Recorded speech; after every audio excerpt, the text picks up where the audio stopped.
Hi everyone, I am Athulya. ഞാനൊരു paediatric ഓപ്റ്റോമെട്രിസ്റ്റാണ്.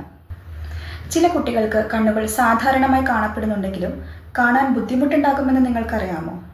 പ്രത്യേകിച്ചും പ്രീടേം birth, developmental difficulty, seizure അല്ലെങ്കിൽ മറ്റേതെങ്കിലും ബർത്ത് ഡിഫിക്കൽട്ടിയോ വളർച്ചാ ബുദ്ധിമുട്ടുകളോ നേരിടുന്ന കുട്ടികളിലാണ് കൂടുതലായും ഇത്തരത്തിൽ കാണപ്പെടുന്നത്. ഇതിനെ സെറിബ്രൽ വിഷ്വൽ ഇമ്പയർമെൻറ്റ് അല്ലെങ്കിൽ CVI എന്ന് വിളിക്കുന്നു.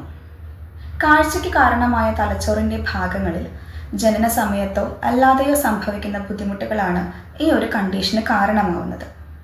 CVI ഉള്ള കുട്ടികൾക്ക് മുഖങ്ങൾ, വസ്തുക്കൾ, നിറങ്ങൾ അല്ലെങ്കിൽ ചലനം എന്നിവ തിരിച്ചറിയാൻ ബുദ്ധിമുട്ടുണ്ടാകും. ചിലപ്പോൾ ക്ഷീണം അല്ലെങ്കിൽ അവരുടെ എൻവയോൺമെൻറ്റിനെ ഡിപ്പെൻഡ് ചെയ്ത് അവരുടെ കാഴ്ച മാറുന്നു.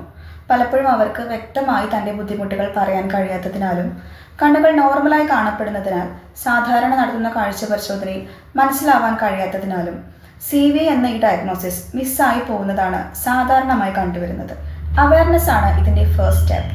മെഡിക്കൽ പ്രൊഫഷണൽസും തെറാപ്പിസ്റ്റുകൾക്കും അധ്യാപകർക്കും മാതാപിതാക്കൾക്കും എല്ലാവർക്കും തന്നെ ഇതിനെക്കുറിച്ചൊരു അവബോധം ഉണ്ടാക്കിയെടുക്കുക എന്നതാണ് ഇതിൻ്റെ ആദ്യപടിയായി ചെയ്യേണ്ടത്.